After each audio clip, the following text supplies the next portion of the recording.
Hallelujah! ನಮ್ಮ ಕರ್ತನಾದ ಯೇಸು ಕ್ರಿಸ್ತನ ನಾಮದಲ್ಲಿ ನಿಮ್ಮೆಲ್ಲರಿಗೂ ಶುಭಗಳು. Good morning. ಬೆಳಗಾಯ್ತು ಪ್ರಿಯರೇ. ಎಚ್ಚರಗೊಂಡಿದ್ದೀರಾ? ನೀವು ಬಹುಶಃ ಬೇರೆ ಬೇರೆ ಸ್ಥಳಗಳಿಂದ ವೀಕ್ಷಿಸುತ್ತಾ ಇರಬಹುದು. ನೀವು ಹೊರದೇಶದಲ್ಲಿರುವುದಾದರೆ ನಿಮಗೆ ಉದಯ ಕಾಲವಾಗಲಿ, ಮಧ್ಯಾಹ್ನವಾಗಲಿ, ಇಲ್ಲವೇ ಸಾಯಂಕಾಲವಾಗಲಿ. ಇನ್ನೂ ಕೆಲವೊಂದು ದೇಶಗಳಲ್ಲಿರುವವರಿಗೆ ಮಧ್ಯರಾತ್ರಿ ಕಾಲ ಆಗಿರ್ಬೋದು. ವಾಕ್ಯ ಕೇಳಲು ಎಲ್ಲಾ ಸಮಯ ಉತ್ತಮವಾಗಿದೆ. ನಿಮ್ಮ ವಾಕ್ಯ ಕೇಳಲು ಎಷ್ಟೋ ಆಸೆಯಿಂದ ಎದುರು ನೋಡ್ತಿದ್ದೇವೆ ಅನ್ನುವಾಗ ಬಹಳ ಅಂಥವರ ವಿಷಯದಲ್ಲಿ ದೇವರನ್ನು ಸ್ತುತಿಸ್ತೇವೆ. ಹೊರದೇಶದಲ್ಲಿದ್ದಂಥವರು, ನಮ್ಮ ಕನ್ನಡ ಭಾಷೆಯವರು ಕೂಡ ಸರಿಯಾದ ವಾಕ್ಯವಿಲ್ಲದಕ್ಕಾಗಿ, ಆಲಯವಿಲ್ಲದಕ್ಕಾಗಿ ಎಷ್ಟೋ ಹೋರಾಟಗಳ ಮಧ್ಯದಲ್ಲಿ, ಸಮಸ್ಯೆಗಳಲ್ಲಿ, ಯಾರಿಗೂ ಹೇಳಲಾರದ ಪರಿಸ್ಥಿತಿಯಲ್ಲಿ ಈ ದೇವರ ವಾಕ್ಯ ಅವರನ್ನು ಬಲಪಡಿಸುತ್ತಿವೆ ಎಂದು ತಿಳಿಸಿದ್ದಕ್ಕಾಗಿ ದೇವರನ್ನು ಸ್ತುತಿಸುತ್ತೇನೆ. ನೀವು ಹೊರದೇಶದಿಂದಲೂ ಸಹ ಈ ಅನುದಿನದ ಧ್ಯಾನದಲ್ಲಿ ಕ್ರಮವಾಗಿ ನೀವು ವೀಕ್ಷಿಸುತ್ತಾ ಇರುವುದಾದರೆ ದಯವಿಟ್ಟು ನೀವು ಕೆಳಗೆ ಕೊಡಲ್ಪಟ್ಟಿರುವಂತಹ ಈ ಒಂದು ನಂಬರಿಗೆ ಒಂದು ಟೆಕ್ಸ್ಟ್ ಆಗಲಿ, ಇಲ್ಲವೇ ವಾಯ್ಸ್ ಮೆಸೇಜ್ ಆಗಲಿ ವಾಟ್ಸಪ್ ಕಳಿಸಿಕೊಡಿರಿ. ಅವೆಲ್ಲವುಗಳನ್ನು ನಾವು ಪರಿಶೀಲಿಸಿ ನಿಮಗಾಗಿ ಪ್ರಾರ್ಥಿಸುತ್ತಿದ್ದೇವೆ. ನಿಮಗೆ ಅವಶ್ಯಕವಾದ ರೀತಿಯಲ್ಲಿ ನಿಮ್ಮೆಲ್ಲರನ್ನು ಆಧ್ಯಾತ್ಮಿಕವಾಗಿ ಬಲಪಡಿಸುವುದಕ್ಕೋಸ್ಕರ ನಾವು ಪ್ರಯತ್ನಗಳನ್ನು ಮಾಡುತ್ತಿದ್ದೇವೆ. ಈ ದಿನದಲ್ಲಿ ನೀವೆಲ್ಲರೂ ದೇವರ ವಾಕ್ಯ ಕೇಳಲು ಸಿದ್ಧರಾಗಿರುವುದಾದರೆ ಬನ್ನಿ ಚಿಕ್ಕ ಪ್ರಾರ್ಥನೆಯೊಂದಿಗೆ ಪ್ರಾರಂಭಿಸೋಣ. ಪರಿಶುದ್ಧ ದೇವರೇ, ನಿಮಗೆ ವಂದನೆಗಳು. ಪ್ರತಿದಿನ ನಿಮ್ಮ ಮಾತುಗಳು ಕೆಲವು ನಿಮಿಷ ನಾವು ಧ್ಯಾನ ಮಾಡಿದರೂ ಕೂಡ ದಿನವಿಡೀ ಅವು ನಮ್ಮ ಹೃದಯಗಳಲ್ಲಿ ನಿಲ್ಲುತ್ತಿವೆ, ನಮ್ಮ ಪ್ರಶ್ನೆಗಳಿಗೆ ಉತ್ತರ ಕೊಡುತ್ತಿವೆ, ನಮಗೆ ಮಾರ್ಗಗಳನ್ನು ತೋರಿಸುತ್ತಿವೆ. ಅದಕ್ಕಾಗಿ ನಿಮ್ಮನ್ನು ಸ್ತುತಿಸುತ್ತೇವೆ. ಯಾರ್ಯಾರು ಯಾವ್ಯಾವ ಸಮಯದಲ್ಲಿ ಈ ವಾಕ್ಯವನ್ನು ಕೇಳ್ತಾ ಇದ್ದಾರೋ ಅವರೆಲ್ಲರ ಸಂಗಡ ನೀವು ಮಾತಾಡಿರೆಂದು ಕ್ರಿಸ್ತನ ನಾಮದಲ್ಲಿ ಬೇಡಿ ಹೊಂದಿದ್ದೇನೆ ತಂದೆಯೇ, ಆಮೇನ್.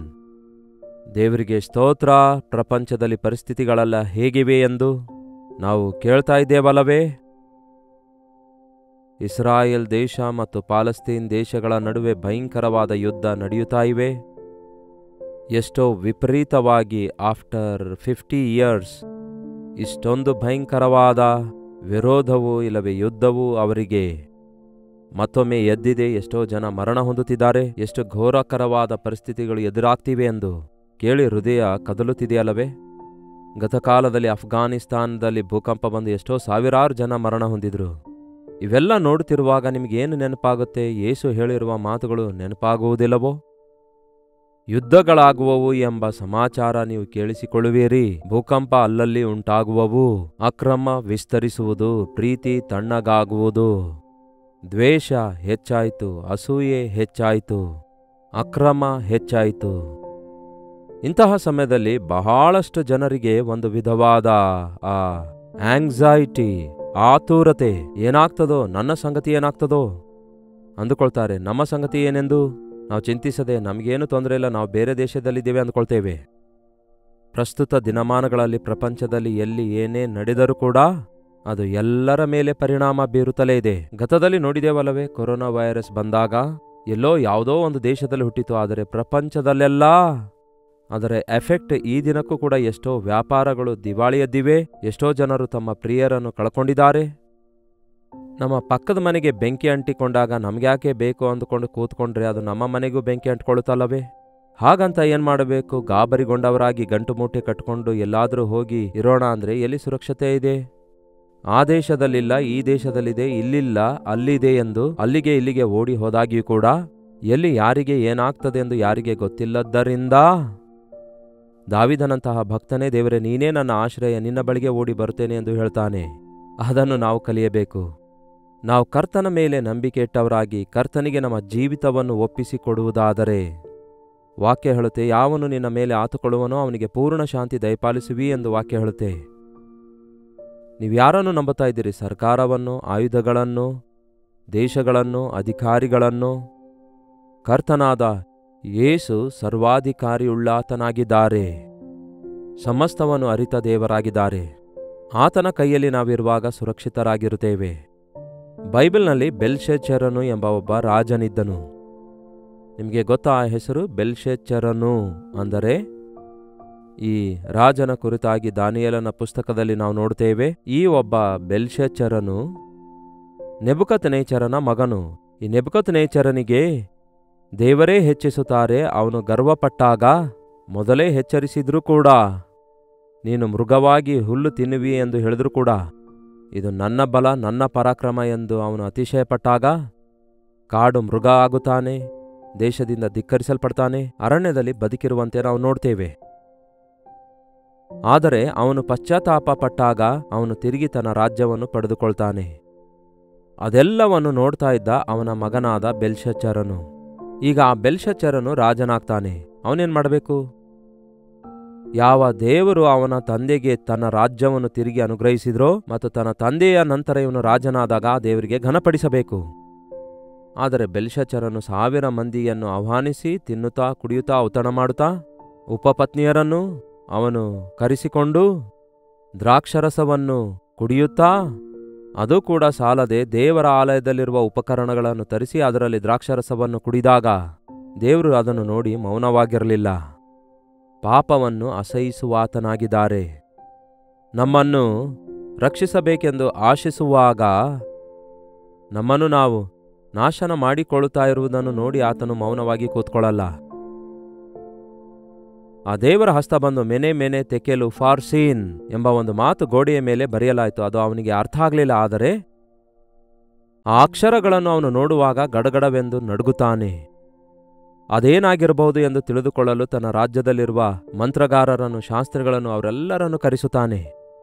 ಅಯ್ಯೋ, ಇದೆಂತಹ ಭಾಷೆ, ಇದು ದೇವರ ಭಾಷೆ, ಇದು ನಮಗೆ ಅರ್ಥವಾಗ್ತಾ ಇಲ್ಲ ಎಂಬುದಾಗಿ ಹೇಳಿದಾಗ ಕೊನೆಗೆ ದೇವರ ಆತ್ಮವುಳ್ಳ ದಾನಿಯೇಲನಿದ್ದಾನೆ, ನಿನ್ನ ತಂದೆಯ ಕಾಲದಲ್ಲಿಯೂ ಕೂಡ ಹೀಗೆ ನಡೆದಿತ್ತು ಎಂದು ಅವನ ತಾಯಿ ಹೇಳಿದಾಗ, ಆಗ ದಾನಿಯೇಲನನ್ನು ಕರೆಸಿದಾಗ ದಾನಿಯೇಲನು ಬಂದು ಅದರ ಅರ್ಥವನ್ನು ಹೇಳುತ್ತಾನೆ.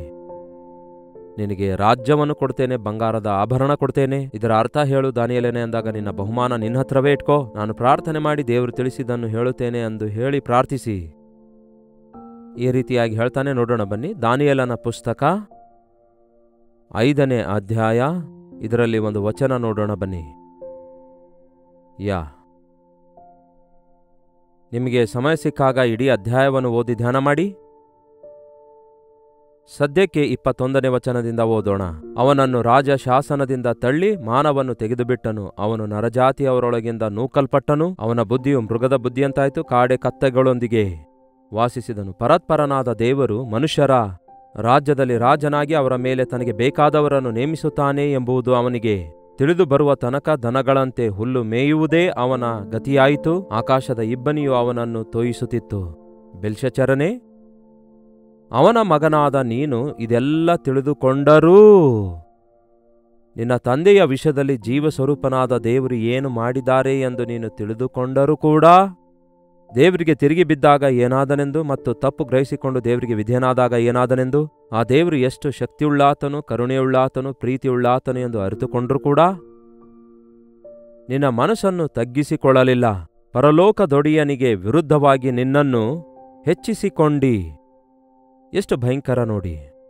ಹೆಚ್ಚಿಸಿಕೊಳ್ಳುವವನು ತಗ್ಗಿಸಲ್ಪಡ್ತಾನೆ. ಮನುಷ್ಯರ ಮುಂದೆ ಹೆಚ್ಚಿಸಿಕೊಳ್ಳುವವನಿಗೇ ಗತಿಯಿರಲ್ಲ. ಅದು ಕೂಡ ದೇವರಿಗಿಂತಲೂ ಹೆಚ್ಚಿಸಿಕೊಳ್ಳುವುದಕ್ಕೆ ನಾವು ಎಷ್ಟರವರು? ದೇವರಿಗೆ ಏನು ಗೊತ್ತು? ದೇವರು ಎಲ್ಲಿದ್ದಾರೆ? ದೇವರನ್ನು ವಿಮರ್ಶಿಸುವವರೆಲ್ಲ ಏನಾಗ್ತಿದ್ದಾರೆ? ದೇವರಿಗಿಂತಲೂ ತಾವೇ ಬಹಳ ಬುದ್ಧಿವಂತರೆಂದು ಹೇಳಿಕೊಳ್ತಾರೆ ಕೆಲವರು. ಎಷ್ಟು ಅಜ್ಞಾನ, ಎಷ್ಟು ಮೂಢತ್ವ, ಎಷ್ಟು ಅಂಧತ್ವ ನೋಡಿ. ಈ ಲೋಕವೇ ಶಾಶ್ವತ ಅಂದುಕೊಂಡು ತಿನ್ನುತ್ತಾ ಕುಡಿಯುತ್ತಾ ಆಲಯದಲ್ಲಿರುವ ಪಾತ್ರೆಗಳನ್ನೆಲ್ಲ ತರಿಸಿ ಸಂಭ್ರಮ ಪಡುತ್ತಿದ್ದಾನೆ ಹೊರತು ಏನ್ಮಾಡ್ತಿದ್ದಾನೆ? 23ನೇ ವಚನದ ಕೊನೆಯ ಭಾಗ ಓದುತ್ತೇನೆ ಕೇಳ್ರಿ. ಆದರೆ ನಿನ್ನ ಪ್ರಾಣವೂ ನಿನ್ನ ಸಕಲ ಮಾರ್ಗಗಳೂ ಯಾವ ದೇವರ ಅಧೀನದಲ್ಲಿವೆಯೋ ಆ ದೇವರನ್ನು ನೀನು ಘನಪಡಿಸಲೇ ಇಲ್ಲ. ಈ ಪಾಯಿಂಟ್ ಅರ್ಥ ಮಾಡಿಕೊಳ್ಳೋಣ. ನಿನ್ನ ಪ್ರಾಣವನ್ನು, ನಿನ್ನ ಸಕಲ ಮಾರ್ಗಗಳನ್ನು ಯಾವ ದೇವರ ಅಧೀನದಲ್ಲಿವೆಯೋ ಆ ದೇವರನ್ನು ನೀನು ಘನಪಡಿಸಲಿಲ್ಲ.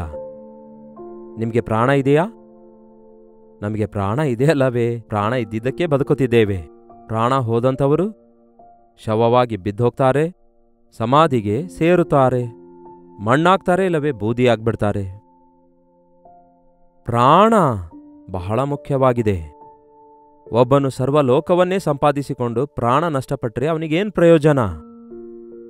ಒಂದು ಪ್ರಾಣದ ಬೆಲೆ ಲೋಕದಲ್ಲಿರುವ ಸೊತ್ತನ್ನೆಲ್ಲ ತಂದು ಒಂದು ತಕ್ಕಡಿಯಲ್ಲಿಟ್ಟು ಬ್ಯಾಲೆನ್ಸ್ ಮಾಡಿ ನೋಡುವುದಾದರೆ ಪ್ರಾಣದ ಬೆಲೆಯೇ ಹೆಚ್ಚಾಗಿರುತ್ತೆ. ದೇವರು ಪ್ರಾಣ ಕೊಟ್ಟಿದ್ದಾರೆಂದು ತಿಳಿದು ಕೃತಜ್ಞತೆಯುಳ್ಳವರಾಗಿರೋದು ಕಲಿಯಬೇಕು. ಅದಕ್ಕೆ ನನ್ನ ಮನವೇ ಯೆಹೋವನನ್ನು ಸ್ತುತಿಸು, ಆತನು ಮಾಡಿದ ಉಪಕಾರಗಳಲ್ಲಿ ಒಂದನ್ನೂ ಮರೆಯಬೇಡ ಅನ್ನಬೇಕು. ನಾವು ಬದುಕುತ್ತಾ ಇರೋದಾದರೆ ಅದು ದೇವರ ಕೃಪೆಯಲ್ಲವೇ? ನಾವು ಹೆಚ್ಚಿಸಲ್ಪಡುತ್ತಿರುವುದಾದರೆ ಅದು ದೇವರ ಆಶೀರ್ವಾದವಲ್ಲವೇ? ನಾವು ಆರೋಗ್ಯವಾಗಿರೋದಾದರೆ ಅದು ಆತನು ಕೊಟ್ಟಿರುವ ದಯೆ ಅಲ್ಲವೇ? ನಿನ್ನ ಪ್ರಾಣವನ್ನು, ನಿನ್ನ ಸಕಲ ಮಾರ್ಗಗಳನ್ನು ಯಾವ ದೇವರ ಅಧೀನದಲ್ಲಿವೆಯೋ ಆ ದೇವರನ್ನು ನೀನು ಘನಪಡಿಸಲಿಲ್ಲ. ನಿನ್ನ ಪ್ರಾಣವು ನಿನ್ನ ಸಕಲ ಮಾರ್ಗಗಳು. ನಾವಂದುಕೊಳ್ತೇವೆ ಪ್ರಿಯರೇ, ಏನೇನೋ ಮಾಡಬೇಕೆಂದು, ಆದರೆ ಕೊನೆಗೆ ದೇವರ ಚಿತ್ತವೇ ನೆರವೇರುತ್ತೆ. ನಮ್ಮ ಪ್ರಣಾಳಿಕೆ ಎಷ್ಟೇ ಇದ್ರೂ ಕೂಡ ಅವು ನೆರವೇರುವುದಿಲ್ಲವಲ್ಲ. ನಮ್ಮ ಮಾರ್ಗಗಳು, ನಮ್ಮ ಆಲೋಚನೆಗಳು, ನಮಗೆ ನಡೆಯುವ ಸಂಘಟನೆಗಳೆಲ್ಲವೂ. ಮತ್ತೊಂದು ಸ್ಥಳದಲ್ಲಿ ದಾವೀದನು ಕೀರ್ತನೆಯಲ್ಲಿ ಹೇಳ್ತಾನೆ, ನನ್ನ ಕಾಲಗತಿಯೆಲ್ಲ ನಿನ್ನ ಕೈಯಲ್ಲಿವೆ. ನಾವು ಯಾವಾಗ ಯಾವ ರೀತಿಯಾಗಿರಬೇಕು, ಯಾವಾಗ ಏನಾಗುತ್ತೇವೆ ಎಂದು ಅದು ನಮ್ಮ ಕೈಯಲ್ಲಿಲ್ವಲ್ಲ. ಯಾವಾಗ ಆಕ್ಸಿಡೆಂಟ್ ಆಗುತ್ತೆ ಎಂದು ನಮಗೆ ಗೊತ್ತಿಲ್ವಲ್ಲ. ಯಾವಾಗ ಸಾಯುತ್ತೇವೆ ಎಂದು ನಮಗೆ ಗೊತ್ತಾ? ಯಾವಾಗ ರೋಗ ಬರುತ್ತೆ ಎಂದು ಗೊತ್ತಾ? ಯಾವಾಗ ಎಂತಹ ಪರಿಸ್ಥಿತಿಯಲ್ಲಿ ಸಿಕ್ಕಾಕೊಳ್ತೇವೆ ಎಂದು ಗೊತ್ತಾ? ಯಾವಾಗ ಮೇಲನುಭವಿಸುತ್ತೇವೆ ಎಂದು, ಯಾವಾಗ ಸಡನ್ ಆಗಿ ಕೇಡನುಭವಿಸ್ತೇವೆ ಎಂದು ಗೊತ್ತಾ? ಗೊತ್ತಿಲ್ಲ. ನಾವು ಅದಕ್ಕೆ ದೇವರ ಮೇಲೆ ನಂಬಿಕೆ ಇಡಬೇಕು. ದೇವರಿಗೆ ಬೇಡಿಕೊಳ್ಳಬೇಕು. ನನ್ನನ್ನು ಬೇಡಿಕೊಳ್ಳಿರಿ, ನಾನು ನಡೆಸುತ್ತೇನೆ. ನಾನು ನಿಮಗೆ ತಿಳಿಸಿ ನಿಮಗೆ ಕೈ ಹಿಡಿದು ನಡೆಸುತ್ತೇನೆ. ನಿನ್ನ ಒಂದು ಪಕ್ಕದಲ್ಲಿ 1000 ಜನ, ಇನ್ನೊಂದು ಪಕ್ಕದಲ್ಲಿ 10,000 ಜನ ಬಿದ್ದರೂ ನಿನಗೆ ಯಾವ ಕೇಡು ಸಂಭವಿಸದು ಎಂದು ಹೀಗೆ ಹೇಳಿ ಕಾಪಾಡುವ ದೇವರನ್ನು ಬಿಟ್ಟು ಇಸ್ರಾಯೇಲರು ಐಗುಪ್ತ್ಯದ ನೆರಳನ್ನು ಆಶ್ರಯಿಸಿದರೆ ಎಂದು ಬೈಬಲ್ನಲ್ಲಿದೆ. ಐಗುಪ್ತ್ಯದ ನೆರಳು ಆಶ್ರಯಿಸಿ ಅಲ್ಲಿಗೆ ಹೋಗುವುದಾದರೆ ಆ ನೆರಳು ಎಷ್ಟೊತ್ತಿರುತ್ತೆ ಹೇಳ್ರಿ? ಆ ಸೂರ್ಯನು ಚಲಿಸುತ್ತಿರುವಾಗ ಅದಕ್ಕೆ ಅಡ್ಡ ಮೇಘ ಬಂದ್ರೆ ಆ ನೆರಳು ಮುಚ್ಚೋಗ್ಬಿಡುತ್ತೆ. ನೆರಳು ನಿಜವಾದದ್ದಲ್ಲ, ಇಟ್ಸ್ ಓನ್ಲಿ ನೆರಳಷ್ಟೇ. ನಾವು ಕೂಡ ನಮ್ಮ ಜೀವಿತದಲ್ಲಿ ತಾತ್ಕಾಲಿಕವಾದವುಗಳನ್ನೇ ಆಶ್ರಯಿಸುತ್ತಿದ್ದೇವೆ ಹೊರತು ಕರ್ತನನ್ನು ಆಶ್ರಯಿಸಿಕೊಳ್ಳುವುದನ್ನು ನಾವು ಕಲಿಯುತ್ತಾ ಇಲ್ಲ. ನಿನ್ನ ಪ್ರಾಣವು, ನಿನ್ನ ಸಕಲ ಮಾರ್ಗಗಳು ಯಾವ ದೇವರ ಅಧೀನದಲ್ಲಿವೆಯೋ ಆತನನ್ನು ನೀನು ಮಹಿಮೆ ಪಡಿಸಲಿಲ್ಲ, ಆತನನ್ನು ನೀನು ಘನಪಡಿಸಲಿಲ್ಲ, ಭಯಪಡಲಿಲ್ಲ, ಆತನಿಗೆ ನಿನ್ನನ್ನು ನೀನು ಒಪ್ಪಿಸಿಕೊಡಲಿಲ್ಲ.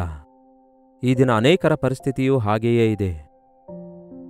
ಮನುಷ್ಯರಿಗೆ ಭಯಪಡ್ತಿದ್ದೇವೆ ಹೊರತು ದೇವರಿಗೆ ಭಯಪಡ್ತಾ ಇಲ್ಲ. ಪರಿಸ್ಥಿತಿಗಳಿಗೆ ಭಯಪಡ್ತಿದ್ದೇವೆ, ಆದರೆ ಭೂಮಿ ಆಕಾಶಗಳನ್ನು ಸೃಷ್ಟಿಸಿರುವ ಸೃಷ್ಟಿಕರ್ತನಿಗೆ ಭಯಪಡ್ತಾ ಇಲ್ಲ. ಈ ದಿನ ನೋಡಿ ಪ್ರಿಯರೇ, ಯುದ್ಧ ಭಯದಿಂದ ಎಷ್ಟೋ ಜನ ಪ್ರಾಣ ಹಿಡಿತದಲ್ಲಿ ಇಟ್ಟುಕೊಂಡವರಾಗಿ ಬದುಕುತ್ತಿದ್ದಾರೆ.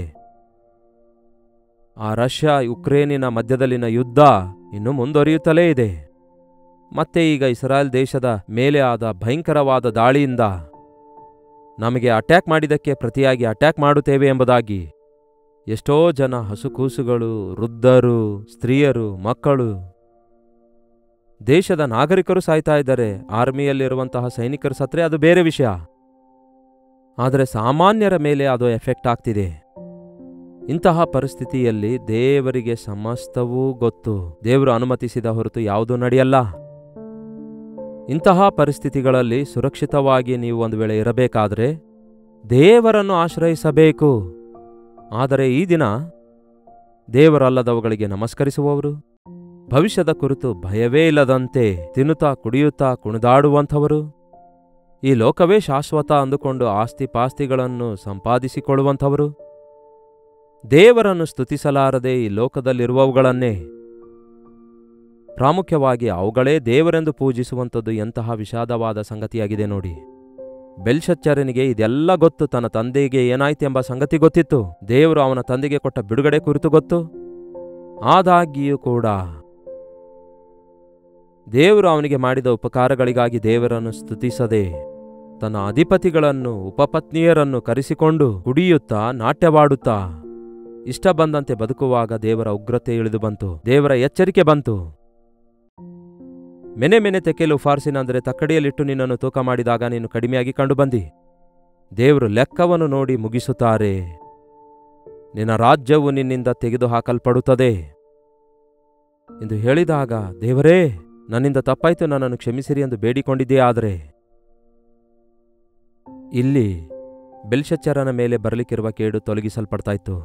40 ದಿನಗಳಲ್ಲಿ ನಾಶವಾಗುತ್ತೀರಿ ಎಂದು ನೆನವೆ ಪ್ರಜೆಗಳಿಗೆ ಹೇಳಿದಾಗ ಸಿಂಹಾಸನದಿಂದಿಳಿದು ರಾಜನು ಮೊದಲುಗೊಂಡು ಎಲ್ಲರೂ ಉಪವಾಸ ಮಾಡಿದ್ದಕ್ಕಾಗಿ ದೇವರು ಕರುಣಿಸಿ, ಕ್ಷಮಿಸಿ, ಕಾಪಾಡಿ ರಕ್ಷಿಸುತ್ತಾರೆ. ಬೆಲ್ಶಚ್ಚರನು ಕೂಡ, ದೇವರೇ ನಾನು ತಪ್ಪು ಮಾಡಿದೆ, ನನ್ನನ್ನು ಕ್ಷಮಿಸು, ಹೋಗ್ಲಿ ದಾನಿಯೇಲನಿಗೇನಾದರೂ ನನಗಾಗಿ ಪ್ರಾರ್ಥನೆ ಮಾಡಿ ಅಂತ ಬೇಡಿಕೊಂಡೋ? ಇಲ್ಲ. ಆ ಅಕ್ಷರಗಳ ಅರ್ಥ ಹೇಳಿದ್ದಕ್ಕಾಗಿ ದಾನಿಯೇಲನಿಗೆ ಏನ್ ಮಾಡ್ದ? ಧೂಮ್ರ ವಸ್ತ್ರವನ್ನು ಹೊದಿಸಿ, ಕೊರಳಿಗೆ ಚಿನ್ನದ ಹಾರವನ್ನು ಹಾಕಿಸಿ, ರಾಜ್ಯದ 3 ಮುಖ್ಯಾಧಿಕಾರಿಗಳಲ್ಲಿ ಒಬ್ಬನನ್ನಾಗಿ ಮಾಡುತ್ತೇನೆಂದು ಹೇಳಿದನೇ ಹೊರತು ತನ್ನ ಕುರಿತಾಗಿ ಆಲೋಚಿಸಲಿಲ್ಲ. ತಾನು ಪಶ್ಚಾತ್ತಾಪ ಪಡಲಿಲ್ಲ. ತಾನು ತನ್ನ ತಪ್ಪನ್ನು ಗ್ರಹಿಸಿಕೊಳ್ಳಲಿಲ್ಲ. ಕ್ಷಮಿಸುವ ದೇವರಿದ್ದಾರೆಂದು ತಿಳಿದುಕೊಳ್ಳಲಿಲ್ಲ. ಆ ರಾತ್ರಿ ಅವನು ಹತನಾದನೆಂದು ಬೈಬಲ್ ಹೇಳ್ತದೆ. ದುಷ್ಟನು ತನ್ನ ದುಷ್ಟತ್ವದಲ್ಲಿಯೇ ಮರಣ ಹೊಂದುವುದರಲ್ಲಿ ನನಗೆ ಶೇಷವಾದರೂ ಸಂತೋಷವಿಲ್ಲ. ಅವನು ತನ್ನ ಪಾಪ ಒಪ್ಪಿಕೊಂಡು ನನ್ನ ಕಡೆಗೆ ತಿರುಗುವುದಾದರೆ ನಾನು ಕ್ಷಮಿಸುತ್ತೇನೆಂದು ದೇವರು ಹೇಳಿದ್ದಾರೆ. ಈ ದಿನ ದೇವರು ನಿಮ್ಗೆ ಎಷ್ಟು ಉಪಕಾರ ಮಾಡಿದ್ದಾರೆಂದು ಜ್ಞಾಪಕ ಮಾಡಿಕೊಳ್ಳಿರಿ. ನೀವು ನಿಜವಾಗ್ಲೂ ದೇವರನ್ನು ಪ್ರೀತಿಸ್ತಾ ಇದ್ದೀರೋ ಅಥವಾ ಲೋಕವನ್ನು ಪ್ರೀತಿಸ್ತಾ ಇದ್ದೀರೋ? ದೇವರನ್ನು ಸ್ತುತಿಸ್ತಾ ಇದ್ದೀರೋ ಅಥವಾ ಮನುಷ್ಯರನ್ನು ಹೊಗಳ್ತಾ ಇದ್ದೀರೋ? ಲೋಕವನ್ನು ಆಶ್ರಯಿಸುತ್ತಾ ಇದ್ದೀರೋ ಇಲ್ಲವೇ ದೇವರ ಕೃಪೆಗಾಗಿ ಬೇಡಿಕೊಳ್ತಾ ಇದ್ದೀರೋ? ದೇವರೇ, ನಿನ್ನ ರೆಕ್ಕೆ ಕೆಳಗೆ ನನ್ನನ್ನು ಮರೆಮಾಡು. ನೀನೇ ನನ್ನ ದೇವರು, ನನ್ನ ಒಡೆಯನು.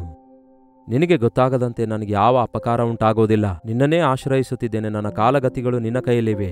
ನನ್ನ ಸಕಲ ಮಾರ್ಗಗಳು ನಿನ್ನ ಕೈಯಲ್ಲಿವೆ, ನಿನ್ನ ಅಧೀನತೆಯಲ್ಲಿವೆ. ಆದುದರಿಂದ ನಿನ್ನ ಚಿತ್ತದಲ್ಲಿ ನನ್ನನ್ನು ಬದುಕಿಸಿ ನಡೆಸು ಎಂದು ಪ್ರಾರ್ಥಿಸೋಣವೇ? ಪರಿಶುದ್ಧನಾದ ಪ್ರೀತಿಯುಳ್ಳ ತಂದೆಯೇ, ಮತ್ತೊಂದು ಸಾರಿ ನಿಮ್ಮ ಪ್ರೀತಿಯುಳ್ಳ ಹಸ್ತಕ್ಕೆ ನಮ್ಮನ್ನು ನಾವು ಒಪ್ಪಿಸಿಕೊಡ್ತೇವೆ. ಈ ಲೋಕವು ಅದರ ಸಂಪೂರ್ಣತೆಯು ದೇವರೇ, ನಾವು ನೋಡುವಾಗ ಇದು ಸೃಷ್ಟಿಕರ್ತನ ಸೃಷ್ಟಿಯಾಗಿದೆ ಎಂದು, ಈ ಲೋಕವು ಅದರಲ್ಲಿರುವುದೆಲ್ಲವೂ ಗತಿಸಿ ಹೋಗುವ ಒಂದು ದಿನ ಬರುತ್ತದೆಂದು, ಅದೆಲ್ಲ ದೇವರ ಉಗ್ರತೆಯ ಪಾಲಾಗ್ತದೆಂದು ಗ್ರಹಿಸಿಕೊಳ್ಳುವಂತೆ ಸಹಾಯ ಮಾಡಿರಿ. ಮನುಷ್ಯರು ದೇವರನ್ನು ಬಿಟ್ಟು ಮನುಷ್ಯರು ಉಂಟು ಮಾಡಿದವುಗಳನ್ನೇ ಪೂಜಿಸುತ್ತಾ ಸೇವಿಸುತ್ತಾ ಇರುವಾಗ, ಮೂಢನಂಬಿಕೆಯುಳ್ಳವರಾಗಿ ನಿಜವಾದ ದೇವರನ್ನು ಬಿಟ್ಟು ತಮ್ಮನ್ನು ತಾವೇ ದೇವರೆಂದು, ತಾವೇ ಸರ್ವಸ್ವವೆಂದು ಬದುಕುತ್ತಾ ಎಷ್ಟೋ ಜನರಿಗೆ ದೇವರೇ, ಎಷ್ಟೋ ಕೇಡಿಗೆ ಗುರಿಯಾಗುತ್ತಿರುವ ಈ ಭಯಂಕರವಾದ ದಿನಗಳಲ್ಲಿ, ಅಂದರೆ ಈ ಅಂತ್ಯ ದಿನಗಳಲ್ಲಿ ದೇವರೇ, ನಾವು ನಿಮ್ಮಲ್ಲಿ ಭಯಭಕ್ತಿಯುಳ್ಳವರಾಗಿರುವಂತೆ, ನನ್ನ ದೇವರ ಕೈಯಲ್ಲಿ ನನ್ನ ಸಕಲ ಮಾರ್ಗಗಳಿವೆ, ನನ್ನ ಪ್ರಾಣವು ಆತನ ಅಧೀನದಲ್ಲಿದೆ, ನಾನು ಯಾವುದಕ್ಕೂ ಭಯಪಡಲಾರೆ ಎಂಬ ನಂಬಿಕೆಯಿಂದ ಮುಂದೆ ಸಾಗಲು ನಮ್ಮ ಪ್ರತಿಯೊಬ್ಬರಿಗೂ ಸಹಾಯ ಮಾಡಿರೆಂದು ಕ್ರಿಸ್ತನ ನಾಮದಲ್ಲಿ ಬೇಡುತ್ತೇನೆ ತಂದೆಯೇ, ಆಮೇನ್. ತಂದೆಯಾದ ದೇವರ ಪ್ರೀತಿಯು, ಮಗನಾಗಿರುವ ಕ್ರಿಸ್ತನ ಕೃಪೆಯು, ಆದರಣೆ ಕರ್ತನಾದ ಪವಿತ್ರಾತ್ಮನ ಸಹವಾಸವು ಕೂಡಿ ಬಂದಿರುವ ನಮ್ಮೆಲ್ಲರ ಸಂಗಡ ಇಂದಿಗೂ ಸದಾಕಾಲಕ್ಕೂ ನೆಲೆಯಾಗಿರಲಿ. ಆಮೇನ್. ದೇವರಿಗೆ ಸ್ತೋತ್ರ. ನಿಮ್ಮ ಪ್ರಾರ್ಥನಾ ಮನವಿಗಳನ್ನು 8939731313 ನಂಬರ್ಗೆ ಒಂದು ಟೆಕ್ಸ್ಟ್ ಇಲ್ಲವೇ ವಾಯ್ಸ್ ಮೆಸೇಜ್ ಮೂಲಕ ವಾಟ್ಸಪ್ ಕಳಿಸಿರಿ.